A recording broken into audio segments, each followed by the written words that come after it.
Curly Velasquez is a being of pure joy and curiosity through and through.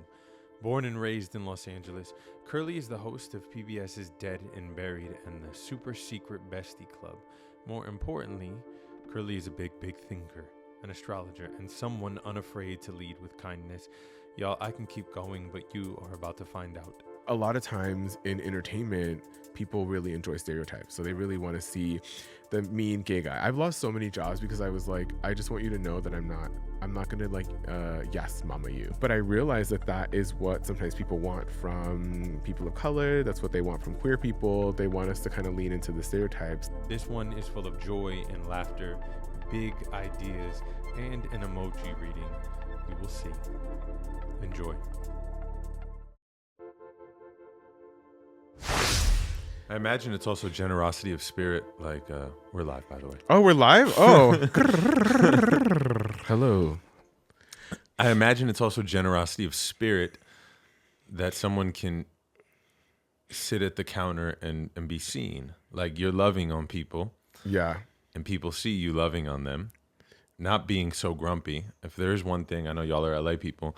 Yeah, if there's one thing I think about LA, there's a lot of people here who want to be anything but what they are. Oh, interesting. There's so much desperation to be the next thing. Yeah. Like every job is to get to the next place. Yeah. Everything is to get to the next thing. And so we're not satisfied with where we are.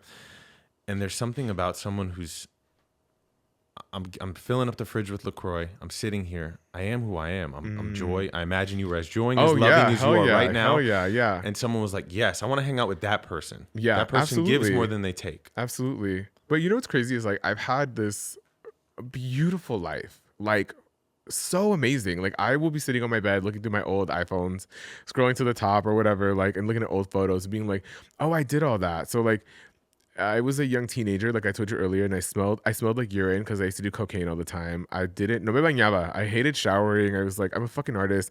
Amy Winehouse was still alive and well. At the time, she doesn't shower. You don't. I didn't fucking shower. We're both Virgos. I clearly have had this amazing career, just like Amy Winehouse at the time. But like I'm kidding, by the way. But she at the time would wear these ballerina shoes always, and people would be like, "Look at her cocaine stained ballerina shoes." And I used to wear these loafers that I would buy at Goodwill, and I was like, "I'm just like Amy. I have big hair. I have this these loafers. I'm on coke. I'm drinking. I'm doing all these things."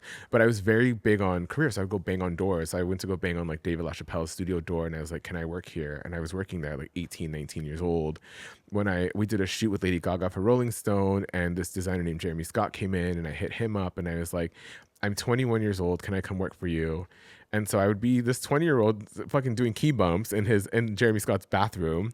You know what I mean? Like he didn't know he was working. He was like getting ready for Fashion Week and all the amazing things that he did with Moschino and Adidas. But I would be in there like just snorting shit, which might explain my insane allergies now. But all that to say, one of the original things that they taught me at La Chapelle Studios was that when people come into our studio, they're coming into your home. I don't give a shit what you do at the studio. This is your home.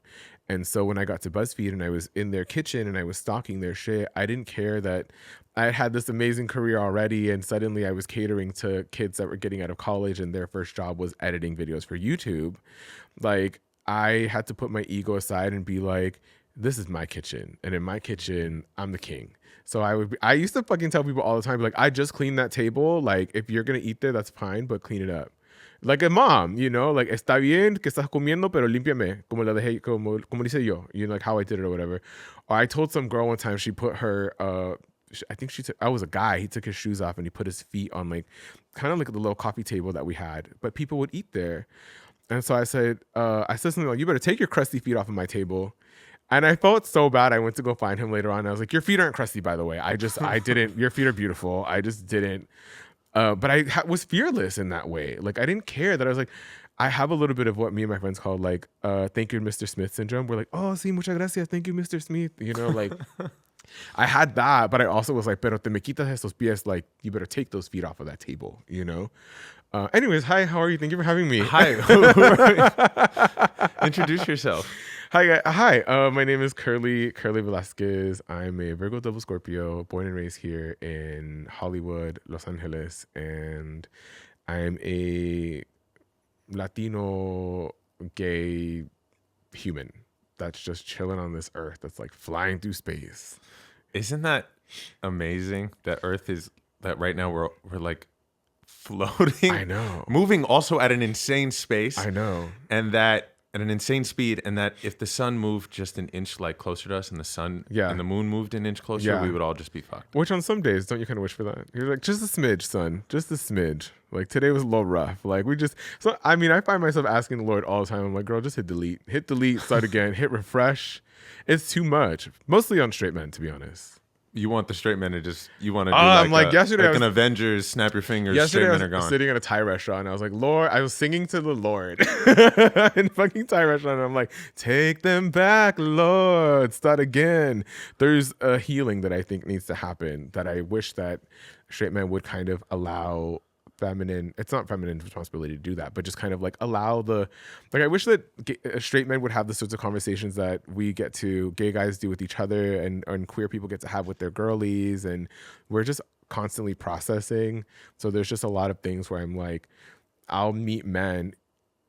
I'm include gay men in this too. I'll meet men where I'm just like, you're upset, but you don't even know that you're upset. You haven't even built the ability to understand what it is that you're feeling in this moment. So for you, you're like, I'm fine. I'm looking at you and I'm like, you can literally make a diamond in your asshole right now. You're so upset. Like, I don't know what to, like. So what do we do? How do we get them to meet their hurt?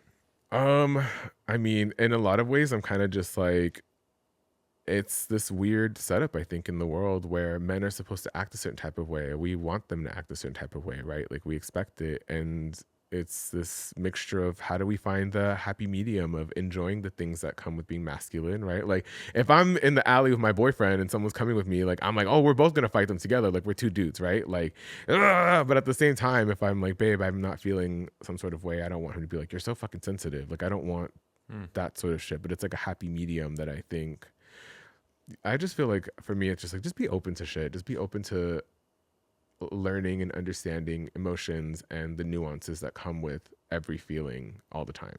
I'm reading this book right now. It's called Down These Mean Streets. It was released in 1972.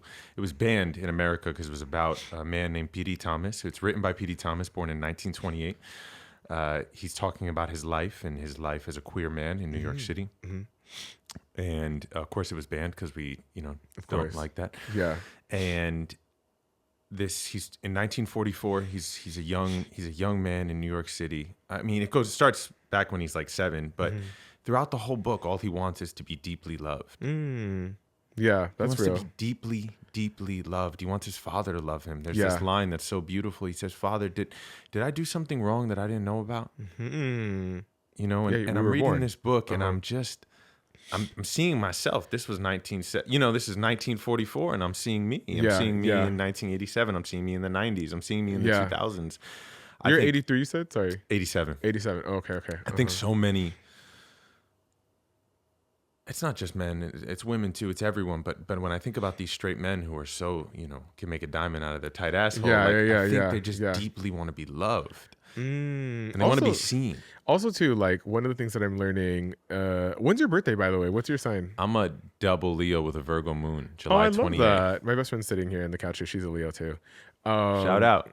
I mean, yeah, I fucking love Leo. Both of my abuelas were Leos. What are you? Sagittarius.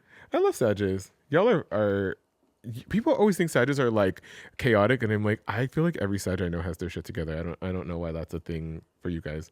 The Sag single-handedly set up, literally. Everyone's like, they're so impulsive. I'm like, I don't know. I feel like Sagittarius just gets shit done all the time. Like, there's no. Okay, so you're double Leo Virgo. Yeah. Wow. How? I was about to be like, how's your asshole? Like, how are you doing? That's a very intense sign, but I don't want to ask you about your asshole.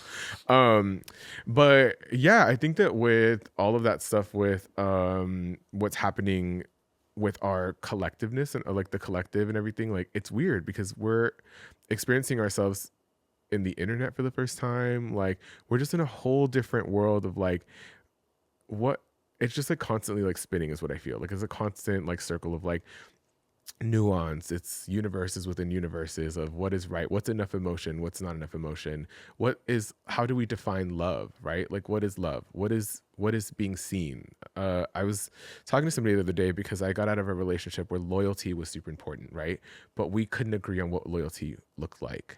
We couldn't agree on what it was. Versions. Exactly. Like, I think some people think that loyalty is, I have to tell you everything, I have to give you all my secrets. And I think it's important to have your own secret life. Like, I don't need to, if I'm dating somebody, I don't need to know what you look at when you watch porn. Like, I actually don't care. Like, as long as you're not cheating, you're not doing anything illegal, I'm not going to be like, show me what porn you watch. Like, that's on you, boo. But some people need that, and they feel like that's loyalty, where you're like, I need to know, and da da da da. So I think even in terms of how do we heal, how do we grow, and how do we grow with each other in relationships, like we were talking about earlier, like, we can't even agree on what certain words are. So how do we? Yeah, the great I say that, like, bodies of culture are the greatest mathematicians in the world. The amount of, like, thinking, am I enough here? Do I do this? What tongue do I speak? What language do I speak? Yeah. Where do I go? Is it hi? Gracias, Mr. Smith. Yeah, like, yeah. But also, like, get your feet off. We're constantly doing this math, but I also think this is true as people. It is this spinning wheel of. Lately, my word is dissolving. I'm very interested in dissolving. Okay. You know, I want to dissolve. And what does that mean to you? Dissolving is such a peace and a liberation. Absolutely. It's dissolving from needing validation from another person, which really starts with today. Honestly, this is day one. So Okay. not of dissolving, but of saying, I have a deep Buddhist practice. Amazing. And every day I say, may all beings be happy. May all beings be healthy. May all beings be safe and free from danger. Rarely do I ever say, may I be happy.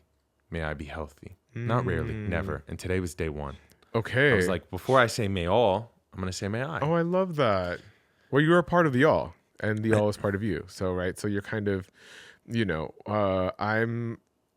am a little bit of like a mischievous spirit, I would say. Like, if we were in a forest of like fairies and elves and all this stuff, I would be one that's like, I love mischief. So like, I can pray for the well-being of people in my life, but I also would love for some of them to trip on their face and chip a tooth. Like, oh, I would love that, But my bruja, shout out to Monte in Mexico City,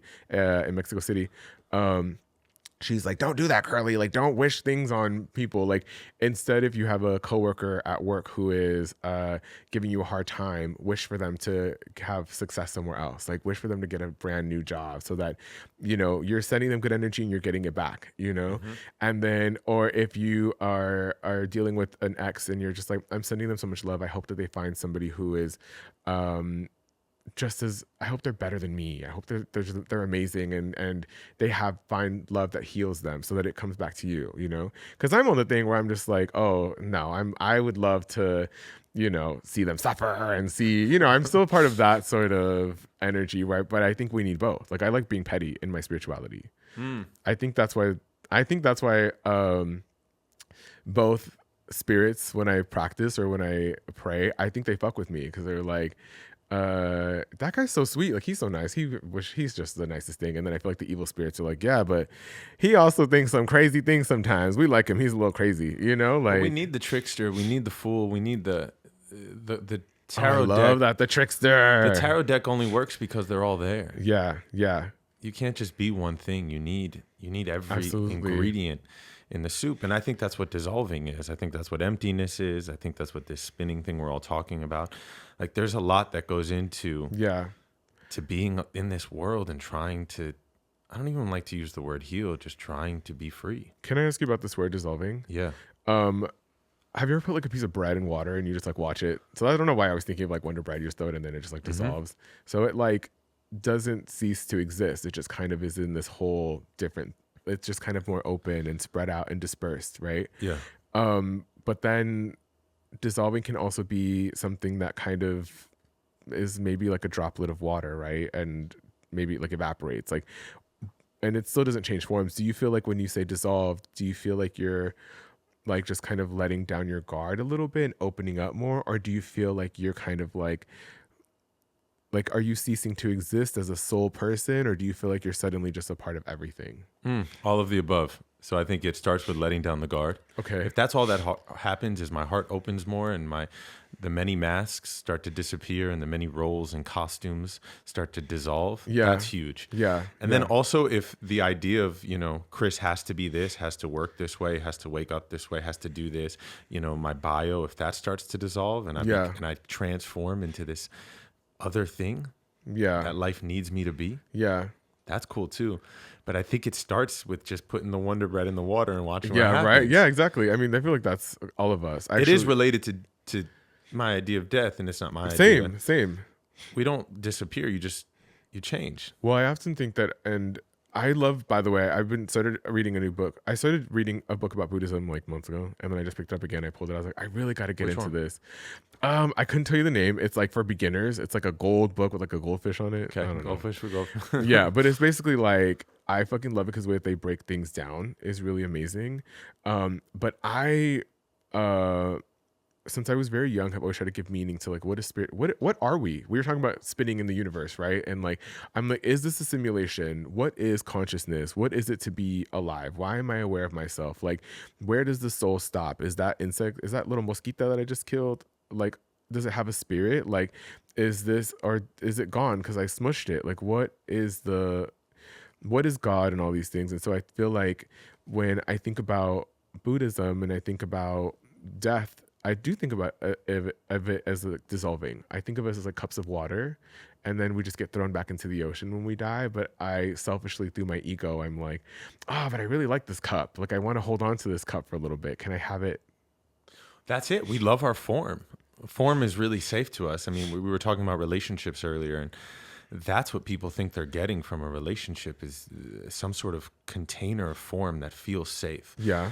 And then what starts to happen is you realize that form could never give, and so you're, other than you have to think about paying rent and doing this and da-da-da-da, and all of a sudden this person you met is not holding you in that way because you're not a containable thing. Mm-hmm. And that's where we start to suffer, is we think we are one thing. I really genuinely believe there is not a term or an identity that can hold any single person. Mm-hmm. And it's far more exciting to take off the tight shoe. That's how I think of death and tiny deaths. Like, it's like taking off a shoe that's too tight. Yeah. But what if you like the little tight shoe? Look, there's a lot of nice shoes that are a little tight. You can ask a lot of my friends. And yet, at the end of the day, it feels nice to take it off. You're right. When you put it on, you look good, you feel good, you go, you perform, it lifts you up a little bit. Yeah. But when you get home and you take off the tight shoe, you know what it's like to just be exhausted and crash. I'm kind of mad at you for being right about that one. It feels nice. Because I'm always like, looks beauty before... pain before beauty. Pain before beauty, exactly. Or beauty before pain. Like, who's a shit? Fucking throw that shoe on and get on that stage. But you being like, but doesn't it feel good when you take it off? I'm like, ugh. Performing feels good, and it also feels good to rest. I am a performer. It's what I do. Some might say this is part of performance. Yeah. When we leave the house and we think about our outfit, we're always performing in many different ways, and I'm looking for more moments in my life where I can dissolve performance. Same. That's actually why we were talking about this earlier. Like, I'm a Virgo double Scorpio, which means I just like naturally. If we could do this and just talk and sit in a corner and just have conversations, like, I thrive in that. I love that so much. If you're like, hey, do you want to get on the stage and host something? Like, I will say no more oftentimes than I say yes, because I just get terrible anxiety. Like, I don't want to be like out there, like, I just want to kind of hide and I need to figure this out. I need to figure out what this universe is and what simulation I'm in and all these things. Interestingly enough, when you're a Scorpio moon, I think you tend to be in what they call your midheaven is in Leo, and Leo means that you kind of naturally will kind of get attention whether you like it or not. Was that in my ears or? That's a baby outside. Oh, there's babies outside. I love that. I was like, did you add in the baby effect? Or? Tell me about your love of my astrology. Love life? Oh, okay. Or your love life. All of the above. My love of what? I have love of plenty of stuff. So right now I kind of like, I'm what I'm calling myself an accidental astrologer. I don't know much about it, to be honest. I literally just know enough about it. And as a Virgo, I just have a lot of opinions on shit. And so people will be like, what do you think about this? And I'll give it to them. And I also think that that's been my humor for so long. And that's where I was going with what I was saying before, trying to marry who I am in real life, like that I just want to sit with who I am performing wise. Because for the longest time too, I, at BuzzFeed, played the sassy gay guy. and I'm actually not that sassy. Like I'm maybe sassy with some of my best friends to play with them, but if I meet you, I'm very celebratory. I'm very much like, how, like, oh my god, like, tell me about you, like, I want to hear. But I'm not mean. But a lot of times in entertainment, people really enjoy stereotypes, so they really want to see the mean gay guy. I've lost so many jobs because I was like, I just want you to know that I'm not gonna like yes mama you. Like, I'm just not. I'm not really like a yes. I'd be like, you look beautiful, you look amazing, but I'm not like and I'm glad that queer people like that exist, by the way. Like, we need them, and it's nice to see it, but I also I can't give you that. But I realize that is what sometimes people want from people of color. That's what they want from queer people. They want us to kind of lean into the stereotypes. Interestingly enough, I think even amongst ourselves, we don't recognize ourselves unless we do play into those tropes. Facts. It relates right to that whole straight men thing you were talking about, being tight as hell. Absolutely. Yeah. They don't even know the role they're playing. Yeah. I think my whole thing is like, I don't care what you are. If we could just tell me you can throw down. Like, can we fight? Are we gonna like protect ourselves and each other? Like, that's all I want to know. Like, the minute when I date guys, like I'm kind of thinking about it now. I kind of gauge off of like, can this fool protect me in an alley? Like, can we fight together in an alley? Because if you're too sweet and you're too nice, we can't be two sweeties out here, like, not throwing down. Because I'm always like, I wear glasses. You knock these glasses off of me, I'm out. I have a fucking stigmatism, and these are high-index lenses, so I can't see shit. Like, you're gonna need to throw some bows if like something happens. That's how I gauge. So you're looking for a kind best friend, dream freak protector. You know what stereotypes I want to fucking live in? I want to like get into my boyfriend's fucking Yukon Denali from like 2006 with like a fucking either a giant LA sticker on the back of it or a fucking Raider shit, and hop in that stuff, like play whatever we're listening to, and just have no fear. We have a gat in the glove compartment with La Virgen de Guadalupe on it, and I'm good. I'm happy. The call has been played. The universe is listening. People are listening. Does that age me to call it a gat, by the way? Like, do people still say gat? Like, the perfect person for you does. and they're there. Yeah. I'm so dead. I think I heard Lil Kim say gat on the lap like in 2006, and I think it just stuck with me. Like, shout out to Lil Kim. Lil Kim is it Foxy Brown who woke up and was deaf? Foxy Brown. Foxy Brown. Insane. Yeah. I think of that randomly. Yeah. Often when I wake up and I'm not deaf. Yeah, you got to be thankful I think for of that. Foxy Brown. I mean, literally, I was on the freeway yesterday and I was blasting. I've been really into like, I'm always into the music that I grew up in was like 2000s hip hop. And so lately I've been like, I want to dress a little bit more like the way that we were dressing with 2000s hip hop. So like big furs, big faux furs, big furs, ball caps. Like, I kind of changed out of a big faux fur, and we were kind of giggling because Shanti's wearing one too. But I was driving and I turned my head to look over me, and I realized that I can hear better on my left ear than my right ear. And I was like, kind of thinking about like, oh my god, like what is happening to me? What is going on? Like, I'm aging, basically, is what's happening. But what's the hip hop you were listening to on the way here? Oh my god, so I'm a Yin Yang Twins, Missy Elliott. This morning, I actually was thinking about what videos I have this thing where I think whenever I hang out with someone that's young, like a Gen Zer, and they love, whether they want to hate on millennials or not, they love our culture, right? They love the way that we dress, they love our music, and there's some songs that I'm like, oh, you don't know about this song? Like, what do you mean? And so I don't know if you remember this, but there was a period in the 2000s where a lot of producers were kind of using like classical music in the beginning of their tracks. Like, one off the top of your head is the violin of like Cisco's Thong Song, right? Cool. Like, yeah. The violin kind of a thing. So there was a period. So I was listening to Missy Elliott today, and she has a track with Nicole Ray. And it's called like All in My Grill. So it's like, why you all in my grill? But when the beat drops, it's like a classical like, I don't know, symphony over a hip hop beat. And Timberlake? It's like, I'm sure. But I'm like, oh, like these kids would never know about this dope ass beat. Like, they would never know, because what are they looking at? They're looking at all the top 10 hits. But this was a big song on the radio at the time. But that's what that was the magic of sample. The 2000s were unbelievable for so sample amazing, time. so good. I mean, my dad is always like, they don't, in the 2000s, like, they don't make them the way they made them in the 90s. And I'm like, they don't make them how they made it in the 2000s. Like, I will say, I don't want to be that person who's like pepper was spicier in my day. Salt was saltier. I don't want to be that person, and yet at times I'm like this, especially with rap. I'm like, this shit is lazy. Yeah, this is lazy rap. It is lazy. Well, and the other thing too is like I stopped listening to hip hop for a long time. So in LA, back in the day when you were Latino, if you were black and brown and you like hip hop and you were gay, we only had a few clubs to go to. That was Circus and Arena. That was off of Santa Monica and Santa Monica and I think Highland-ish. And then all the white gay people would go to West Hollywood, right? So, and we didn't always mingle with each other because I didn't want to dance to Britney. I don't know how to fucking dance to like hit me, baby, one more. But I knew how to dance to like to the window, to the walls, like you just knew. But so I stopped listening to hip hop for a long time. And then I heard City Girls come out. I know City Girls are problematic, but I heard them come out and I was like, oh my God, they sound like so similar to what we were listening to back in the day. I think one of them was related to Trina, but I was like, oh, they sound like Trina, Diamond Princess, shout out Miami. But like, it was really interesting to kind of come back into it and be like, oh, I think that the hip hop that I like is just something that can make me dance. Like, City Girls are talking about how they don't want to talk to men unless they're buying them expensive furs, unless they're taking them out. Like, City Girls they're just so like bougie, and I fucking love it because I'm the opposite. I'm like, yeah, if you have a bus pass, I'm cool with it. Like, I don't care. You don't have to buy me shit. I'll buy my own shit. Like, I'm not really picky with who I date in that way. But I like the idea of being like, are you going to buy me a fur? Like, kind of being that person for a little bit, It could be full fur. I love that City Girls brought you back to hip hop.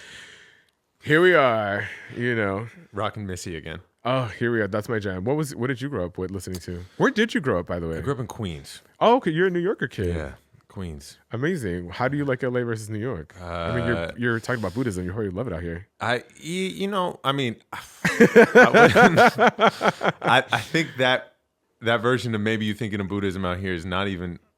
I think there's a lot of fake spirituality out here. Oh yeah, I mean, we all know that. Of course, I don't have to think it. It's obvious. Yeah, I mean, in religion, it can all be fake. Yeah, you know what I mean, people. Maybe it's not fake. That's rude. It's like I care less about people meditating so they can be better CEOs, which is how you care less about people meditating so they become. Oh, okay, get you. The spirituality is often sold to us as like, this is what this executive is doing, so you should do it. Or, okay, it's a lot of bypassing, and I think my relationship to my God, my faith, my spirit is one of being more engaged with the world. Yeah, like I really want to acknowledge that.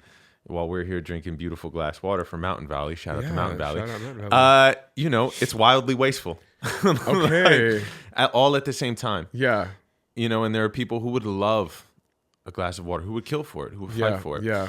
And I think this engagement expands more of our consciousness. Like I'm just trying to be aware that while I'm in this studio with you, it is such a blessing, and I didn't even ask for this technology. Who made this? Who designed this? I don't even know how this works, and it's recording this, and these cameras and these people here, and so this like you sound just like me, by the way. I feel like I'm talking to myself right now. I'm like, am I dreaming? Like, why is this me? Because I agree with you. Like, what a blessing to be alive. Like, being able to get up and do whatever we needed to do, get ready, like even being able to use like our core muscles to get out of bed, right? Sit on the toilet, get back up from the toilet, like all these different things like that we don't appreciate until it goes away.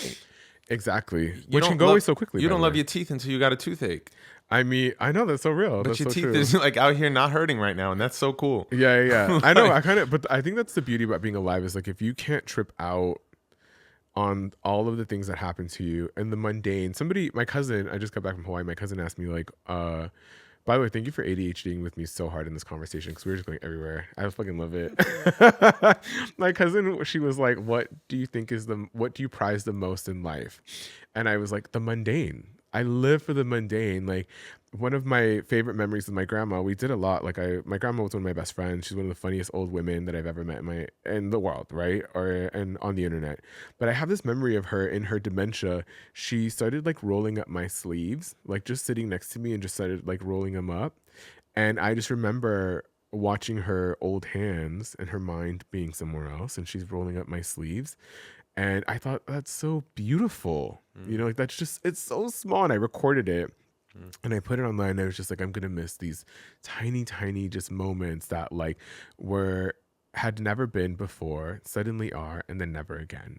Right. Like, but they're just so like, it's like you think about like, oh, you won this award or whatever. And Have you heard of Alua Arthur, by the way? No, tell me. Oh my God, you would love Alua Arthur. I'll send it to you. So Alua Arthur is this really popular death doula.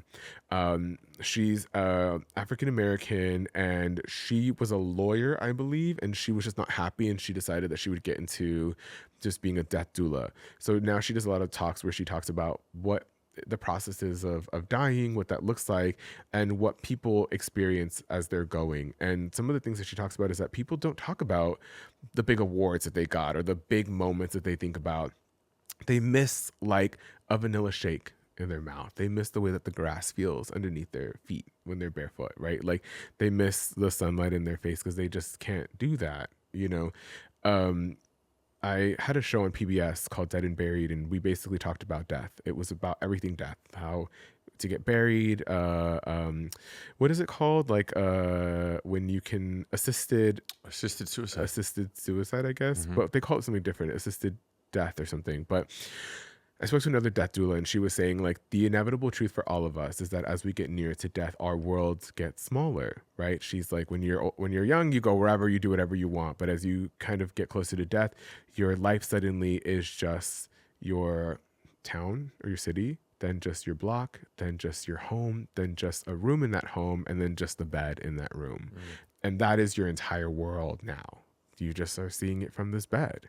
And so you kind of go like, if you can find happiness in this moment and sitting across from one another and being well lit and drinking really delicious cold water and having a wonderful conversation, like then you're constantly able to be like, oh, I'm so happy to be alive, you know? And, you know, to full circle it with all of these angry straight men. I was going to be like, but I still have those days where I want to hit delete on some shit. Because... You know? If more people appreciated the mundane, we would have to acquire less. And if we acquired less, the whole system would collapse. The system is not designed to make you feel good about your life in this moment. But also, would you venture to say that the universe is not designed to be content either? I think the universe is designed to be content. Okay, see, so I have a theory that the universe, as we know, people talk about how it continues to expand all the time, right? I think that you can find all the answers of God and the universe in nature. And when you look at a tree, you look at plants, you can see that they're constantly wanting more energy, right? They want sunlight. So or nutrients. They dig deep into the earth with its roots. They stretch out to other trees to connect, right? Because they want to know what's up with that tree over there, because that tree sometimes gets more nutrients or less, right? They go high up into the sky. They stretch their branches to get more. They get leaves to get more light, and then they get flowers to get more light. Like it never ends, right? And if you go into a forest or a jungle, you see that they kind of connect and keep expanding. And so I have to believe that the universe, like our minds, consistently want to keep growing. We want more. And so I think that, you know, they say that we're God wanting to experience different things, right? Like we might get a paper cut, but your paper cut might hurt more than mine does. And so God gets to experience the levels of having a paper cut, right? And so I think that there is inevitably a very natural selfishness and a need and a desire to continue to grow and want more, because I think that it just never ends. And so while I think that you can be content with the things around you and honor it, it kind of is the constant push that you're going to need to keep moving forward and potentially have to kind of acquire more knowledge and more information. I'm going to yes and you. Do it. We can duke it out here. I break this bottle. We're talking about like God and the universe. What I think you described really beautifully was collaboration and cooperation, which we lack so deeply because we think we're separate beings. What this forest thing you're describing is saying, you give me, I give you. What the forest does so beautifully is the old growth and the new growth. It like embraces death. You die here so that mushrooms can grow here underneath you and new life can grow above you, right? They need the death, and it's all in this. We don't like put death in it. The forest never puts the death in another room and says, I forget about you. Let me bury you in the ground and not think about you. It's like, I keep you on my left shoulder. I keep you underneath my feet. I love that. You're here and you remind me how beautiful it is. And I love that. We're all growing together, yes, not single-handedly. Yes. It's this expansion that's communal and collaborative. Yes. And so if we are designed to grow and evolve which I also think dissolving is the number one way you can expand as far as you can expand, because Yeah. this bottle can only be this bottle, but if we Yeah. shatter this bottle, it's Yeah. everything. By the way, we're not high. This is it's welcome 11 to a.m. LA. There's fucking stoners out here. Like- We're not high. This is I'm sure this is normal me, by the way. I'm sure this is normal you. Like, dissolving to me is the largest expansion you can have, because our containers are so contained. 100. Beyond the container, when we start to collaborate, and I actually start to believe that, like, no one in this room is separate from me. Yeah. And that your immense growth is my growth. Absolutely. Your healing is my healing. Your Yes. deep love. You Yeah. find the cat Yeah. with the truck, with the Denali, Yeah, with the gat. absolutely. You know, Gat on the lap. Lunatics in the streets. that Gotta keep the heat. You happy? Yes. I'm happy. Absolutely. Dude, but I thought the point that you were making was that, like, we need to find contentment and kind of like that moment of not collecting more. We become more. We don't collect more. But what was your original point? Yeah, is that if we were to start, when you saw grandma's beautiful moment of, Yes. of pushing the sleeve up, Yeah. that contentment is expanding. You're remembering, like, you're growing in these internal ways. Yeah. Or as in Tibet, they call themselves psychonauts. Everyone's trying to go see outer space. I'm trying to see inner space. Okay, I love that. Psychonauts. Psychonauts. Instead of an astronaut, we are psychonauts. We go to the inner reaches of ourselves, and we can go far, far, far, far, far. And so when you see someone like your grandmother, or someone do something so simple and beautiful, you go inside and you expand. You do expand. Yeah. But it's not with needing more. It's with seeing more. Which we is expand by having a viewpoint. Are we saying the same thing? But Yeah, just that's different why I words? yes think and. we're I saying yes the same and. thing. Yeah. So you heard it here I first, yes guys. and. We We're saying agree. the same thing. Okay. We're just crazy universe people here too. What do you think God is? Can I see what you think God is? What I would like to say, it's gonna sound corny, but cornies are only corny because they're real. Corny's when you what? Because what? Like, corny's only corny because it's real. Like, the things we always say, that's cliche. Oh, okay, It's only gotcha. cliche because it's real. Yeah, I mean, Like- there's I don't know. There's some corny people out there. I'm like, I don't know if you're real. You're just corny. I think God is peace. God is, like, moments like this where I feel really happy with you. Oh, I love that. Thank you. And so what I wanted to say, but I'm just not there yet. It's like, oh, you are God. Yeah, I Things think that so made too. this table, this, the amount of hands and sweat and big thinking that had to go into this microphone. There's some God in here. Yeah, There's some absolutely. God in all of it. Like, nothing is not it. Yeah. What do you think? I think I actually was just talking to one of my gay besties. So me and one of my gay besties, we're fucking brujas. We, like, have crazy dreams. I have psychic dreams all the time. But we were talking about how we have a lot of dreams with demons. And he told me that he dreamt that he possessed a demon. And I was like, oh, I had a dream like that. Like, I had a dream that I was trying to escape, trying to, like, leave this room of demons. So I had to possess one to get out. And I was like, kind of walking around with these demons and being like, oh shit, they're gonna know I'm not real, and we escape. And he was saying that he was talking to a demon and he was trying to call for God and be like, protect me. And this demon was kind of like, oh no, I'm actually more ancient than this God concept. Like, this is new to you guys. I'm older. And I was like, oh, actually, that's what I actually, when I think of God, I think about it as all encompassing. I think it is the devil and God and good and evil and demons and angels. I think it is all part of God. We think of demons as, they punish evil people. I'm like, isn't that good? Isn't that what, like, isn't that what the justice system is supposed to do or whatever? Like, fuck the justice system. But, like, you know what I mean? Like, in the perfect world. And so you hope that the evil kind of punishes people that have done hurtful stuff, is my understanding. But when I think of God, I think of everything that, I think it's the energy that pulls the atoms together. I think it's the Maya Angelou used to say, that which made the mountain and the flea and the stars also made me, right? Like, you can find all the components that exist in your body in space. I think that it's all just, it's everything. But unfortunately, it's not just what people think is good and what people think is, because I also think evil is a human construct. I think we change our minds constantly on what we think evil is. Everything that a human does, you can see it in nature. Like, whether it's like femicide, whether it's assault, whether it's, I believe that there's data that certain I think it's dolphins will commit certain amounts of genocide.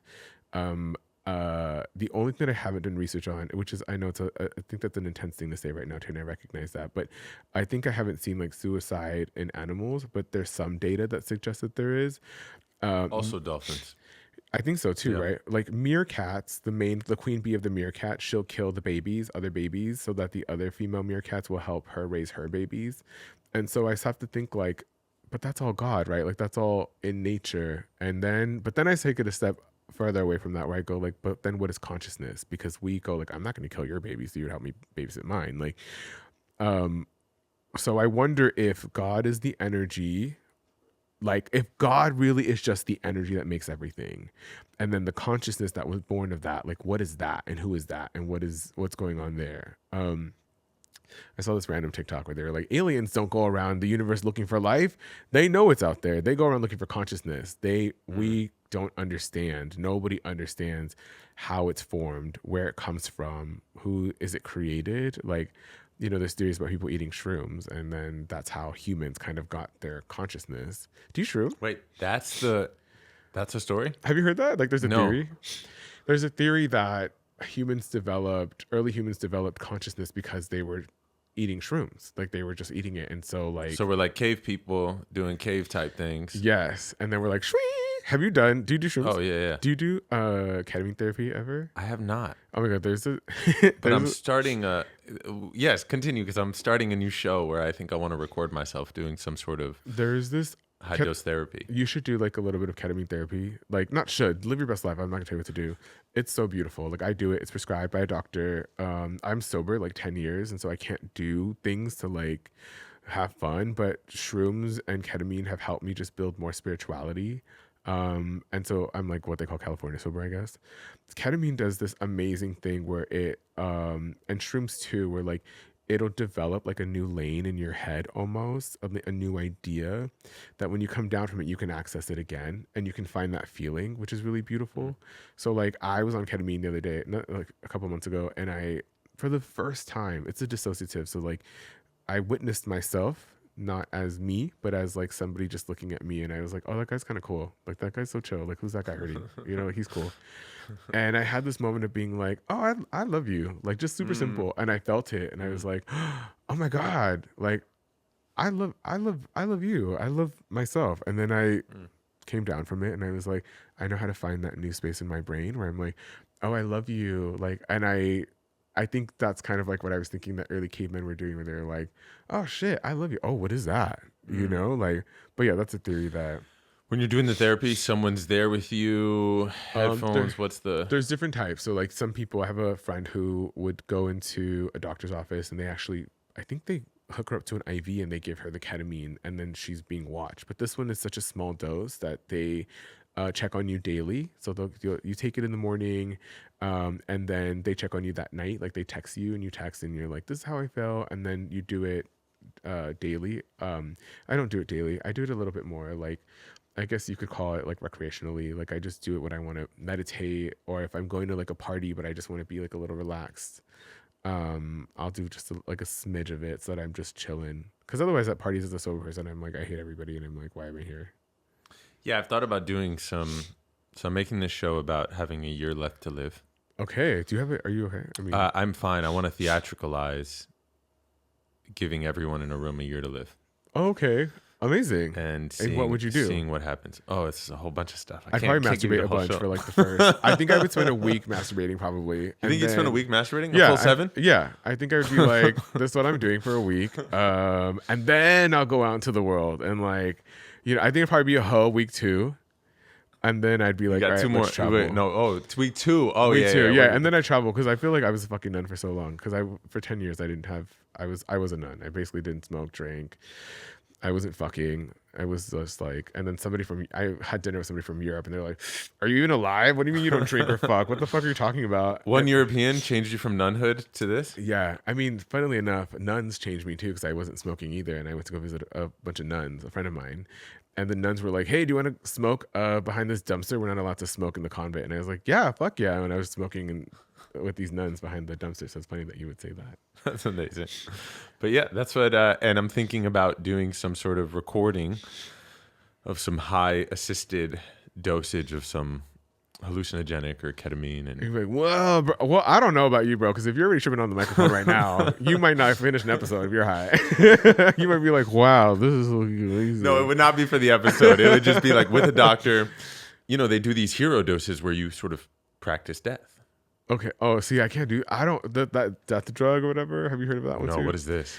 There's this drug. So basically, when you Don't want die, anything called death drug. well, it's like when you die, your DMT. brain, yes, Yeah, your I brain smoked releases DMT. this thing. Yeah, It's like, yeah. have you done it before? I have. Did you die? You don't die. I mean, you just release this thing. Apparently, and What'd you it's see? 5 minutes. I did the active. I've done the one made in a lab, and I've done the only natural form of it, which is a toad medicine called bufo. Oh yeah, I've heard of that one too. So I've done bufo, and bufo is some shit that yeah. So wait, did you see? What'd you see? She put on some Alice. Listen, editor, you're gonna put this on. Ready? I'm gonna take you on this journey. She put on some Alice Coltrane, Journey to Sukananda, and her name is. Should I say the woman's name? Lisa. Her name's Lisa. She's great. She has this beautiful purple house in Venice. Wow, Lisa, she's a pusher, toad pusher. And I just said thank you for 15 minutes. I like blasted off and I said thank you. I hope those are my minutes. last words. I always think that I'm like, thank you, thank you, thank you. I don't know why I'm like, thank you. That's and it. then just I was just bowing weeping out. and saying thank you for 15 minutes. Wow, because it's so dope. Like being alive, the simulation is so dope. Everything is so beautiful. I think I've been trying to crazy. run back to that gratitude ever since. It's and you'll get there. I think you live in it. Apparently, I mean, you're already there. I mean, you were talking about God being in the microphones earlier, so I think you're there. Oh yeah, what did I want to ask you? No, but did you see like a white light? Did you see an angel? Did you see like? I didn't have visuals in general. I've done a lot of mushrooms in my day. I'm not a visual person, I'm not a visual either. Which I think sometimes maybe I don't know. I think different brain. That's Yeah, all the journey. yeah. I don't do visuals. I do feelings really intensely. Me too. Yeah, really me too. intensely. Same. Yeah, I'll feel everything, and I'll be like, I feel so connected to. I'm also not like you're saying I have psychic dreams. I don't have big dreams, and when I do have vivid dreams, I feel like I just like ran a marathon. Like wake up and I'm like, I was gonna say, I think I always joke about how I'm always forever sleepy. I'm always forever sleepy. Like if you leave me in here long enough, I'll fall asleep in there. Like I just fall asleep all the time. But I dream vividly all the time, and I think that's probably why I actually. That's a workout. Oh my god! But I'm just like, I was just in Hawaii. Like I told you, and I dreamt that my tia was whispering in my ear twice. She told me something, and then in the next dream, she was like, oh, ya te conté? And like, did I tell you already? And I was like, sí, tía, ya me contaste. She's like, bueno, te voy a decir. Like, she was like, it's like she had something going on with her, but they have it contained. And so I woke up and I called my mom and I was like, I had a dream about Tia, and they told me that it's contained. And she's like, that's exactly what is happening. I just didn't tell you. And I'm like, oh yeah, I think she's fine. Like she told me but I'm like out here. And then, I'm out here like dreaming about people, and I'll know when my other tia that passed away, before she got like severely sick, I dreamt that I found her in a long white hallway. And at the end of it, there was this beautiful garden. She's sitting there by herself. And I was like, what are you doing here by yourself? And I ate lunch with her. And when she passed away, the week before she passed away, or a few days before she passed away, I dreamt that we were eating again. But this time her hair had grown back, that she had lost. The hair that she had lost through her chemo had grown back. And we were at the table with all of our family members, which is fairly common. I heard that people dream. I didn't know this at the time. And we were all there, and she was at the head of the table, and then she passed away. So like, I'm like, I understand my signals of when I am going to see them. And then I wake up like hella, like kind of sleepy and tired. But I think that it goes hand in hand with the shrooms and all that stuff. Cause when I'm shrooming, I'm like, I want to know what my past life was. And I just like, shwee, I go back. Do you think you have past lives where you're?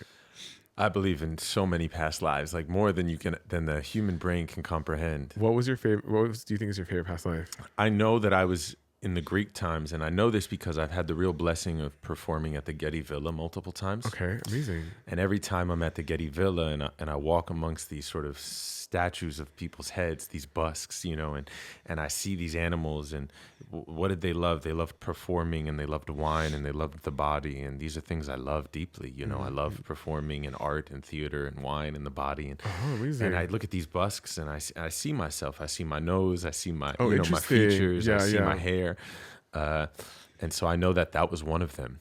Amazing. For sure. I love that. Other ones, I don't know.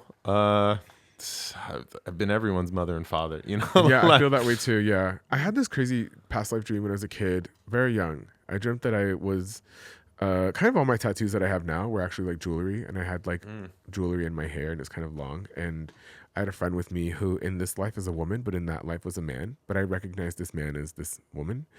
And we were in this beautiful like beach, like with beautiful waters, and behind me was this jungle. But I remember this jungle had two white pyramids, like just super white and shiny.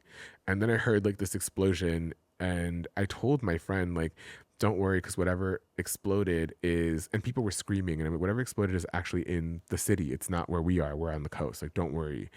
And then I turned around and there was this like giant wave, and me and my friend drowned in this wave. And I remember trying to get back up to the water. And then when I came back up, my friend was dead. And this black gentleman, who I think my guide is is an older black gentleman. I call him playfully Adam. I just call him Adam. And this man told me, pick your friend's body up and put them on this like shield thing. And I was like, I can't pick this body up. I don't want to touch a body. And my friend appeared on this shield, and I woke up. And then as I got older, I was like, oh, I don't know. I was looking up earthquakes on the Nile because I wanted to know, like, I didn't know that the pyramids were at some point super white. I was too young to know that. I didn't know that Egypt or the Nile used to actually have a lot of like vegetation and plants at that time, I guess. Like, I didn't know that either. And I'm not sure. I've had a lot of people be like, somebody was like, you were in Lemuria. And I'm like, somebody else was like, that's Atlantis. I'm like, I don't know what the fuck I was. I just know it was a dream. And that's what I think, I think that's why. And I feel like I wasn't royalty. I feel like I was more like religious. I think I've been a priest in a lot of lives. I had one dream where I was, a cardinal. I didn't know I was just wearing red, and I had to do research on who wears red in the Catholic Church. And I was being taken to be beheaded. Like, they were going to kill me. And I just remember being led down these stairs and being like, oh, my own brothers, my own people in my church are going to kill me.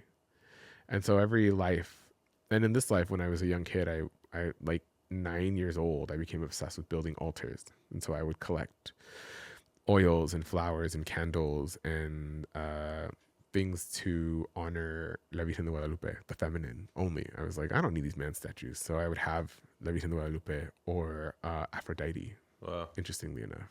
That's beautiful. My mom cured her asthma from a past life regression. Oh, wow. She had terrible asthma when I was younger. Yeah. And then someone got her some session with some famous past life regressionist. Oh, amazing. Hypnotist. She came home. She said, I was a little girl in a like basement, and I had mold. There was mold in the basement, and I got sick, and I died as a young girl. Oh, wow. And ever since then, she's never had asthma again. Oh, crazy. So your mom's kind of like also open to all these things as well. Yeah, softly. I'm sure that's in my blood. And my dad will say things like, oh, yeah, that's cool you do the Buddhism. I used love to do that. I love And that. I'm like, why you stop? No, I'm playing. What are your parents' signs? What's your mom's sign? What's your dad's sign? Oh, you tell me February 19th. Oh, my dad's a Cancer, July 7th, and February 19th. Aquarius. A Cancer and Aquarius. Interesting. That's water and air. Mist. That's cool. That's a good mix. 38 years. So your mom's the Aquarius. Yeah. They're fun. My dad's the Aquarius. Your dad's an Aquarius. Yeah, they're so much fun. My mom is sweet. My mom. You have to read my emojis. Okay, let's do it. Let's see how good I can be. I just told him that Yeah, tell him the skill set.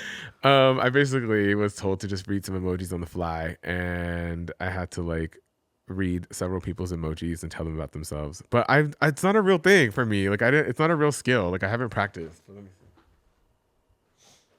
There we go. So basically what I do is I compare them to my own emojis. You have really interesting ones. Tight. That's a good.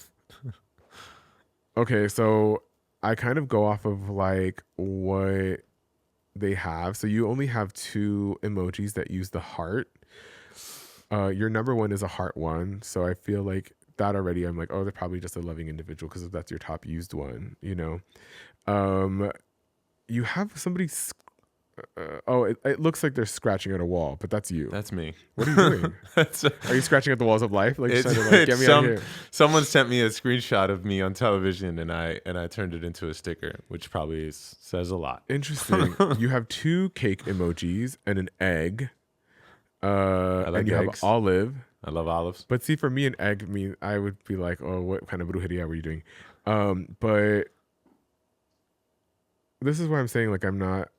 Okay, but let me see. So then you have the sad face. You have a melting one. You have somebody smacking their face, like, oh, and then you have this. So I feel like there's probably something going on that you were like, I don't know what's happening. Like, I use this one a lot. I use the smash face a lot. Yeah, that's your number 2. But then you have like the nail one, the nail polish one, which usually means like, that's right, like handle that, or like, you know. But I don't know. Yours is kind of all over, to be honest. Yours is kind of all over, but in a way that I'm like, you use a lot of stamps too. Like, what is this bouquet that you're holding?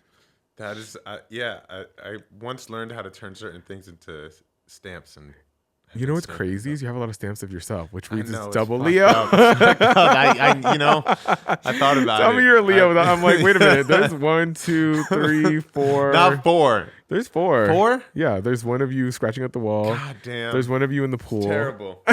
There's one of you dancing, and there's one of you terrible. Just fucking posing. I regret it.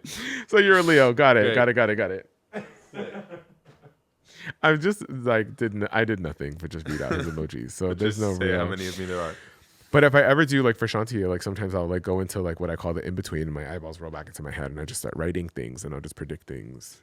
And I'm pretty I think I'm pretty on it. Like, I'm pretty accurate with That's beautiful certain things. But I get really nervous to do that for people because I worry that I'm Shanti. I trust her that I can have the space to just open up and just flow. But with other people, I get scared that I might actually influence you versus tell you what's happening, you know. I had a guy who read my cards once, and he said, I can tell anyone how to predict the future. Getting people to understand why it's happening is the work. Oh, interesting. Getting somebody to understand why it's happening with the work. He's like, it's gonna happen regardless if I tell you or not.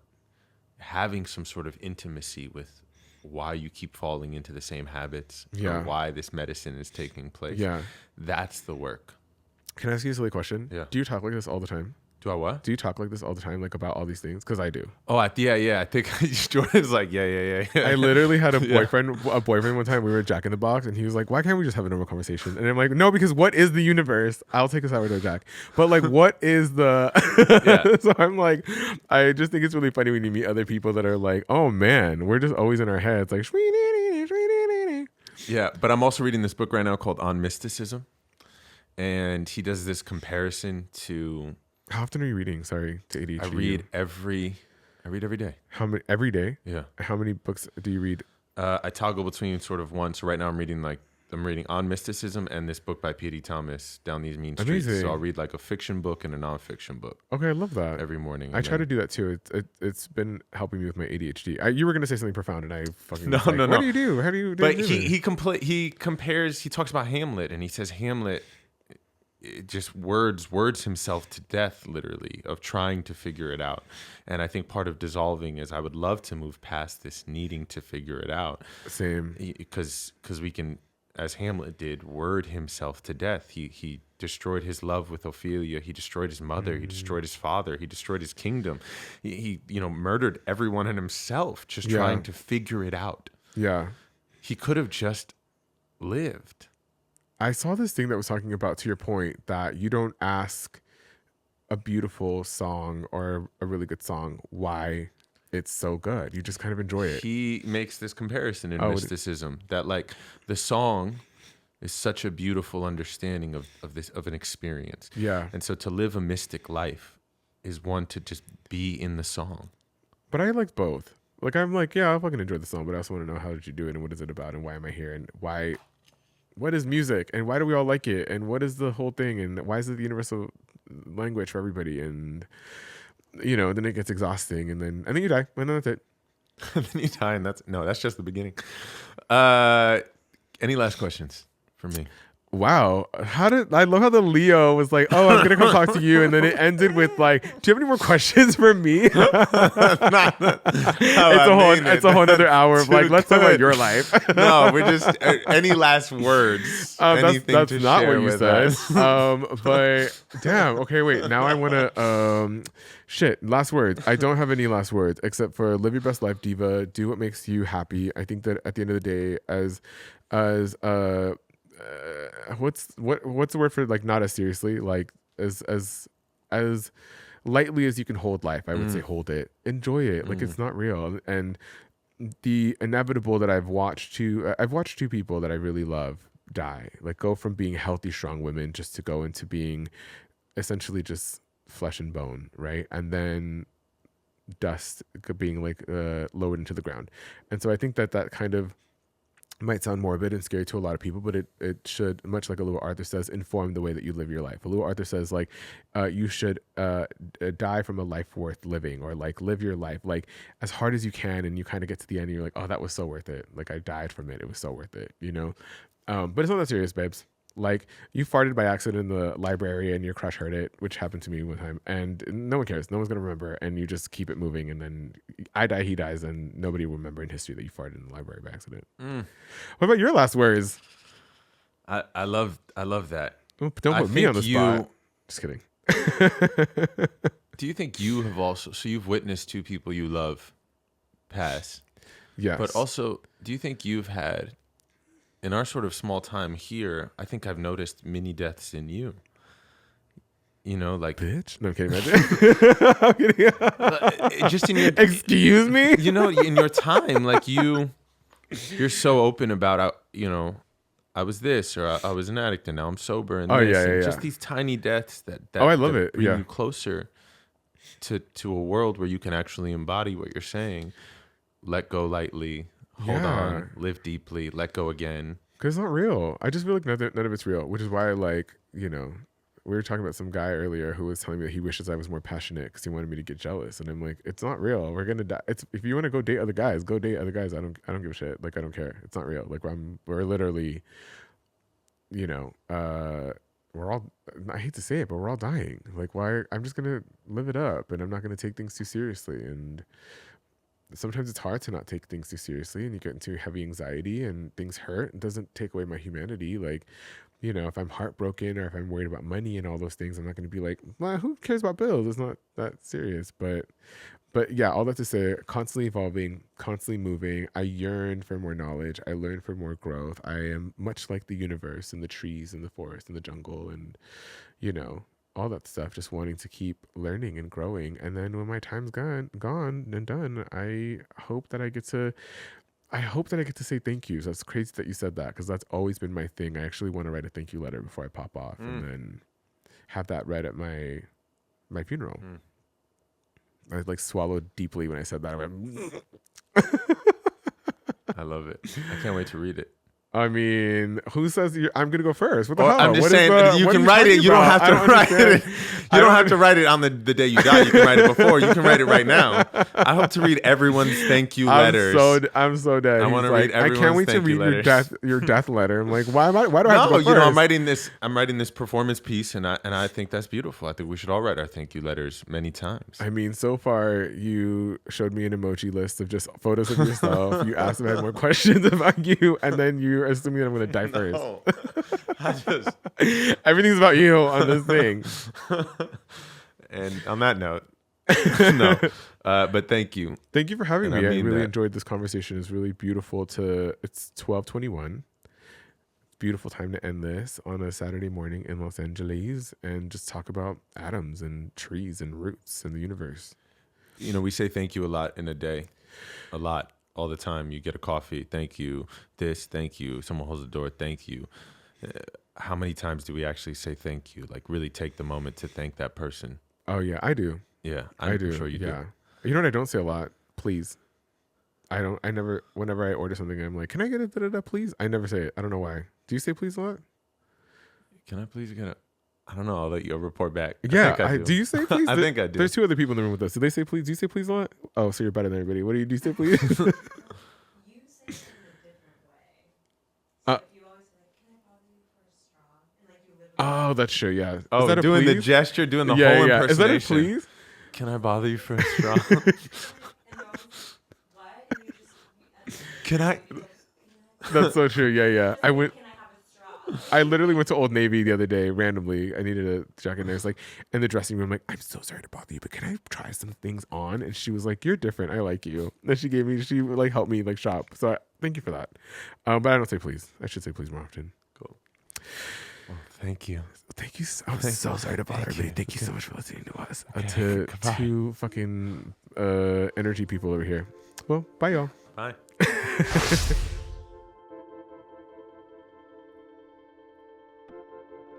That's our time. Till next week. In the meantime, subscribe, like, share, comment.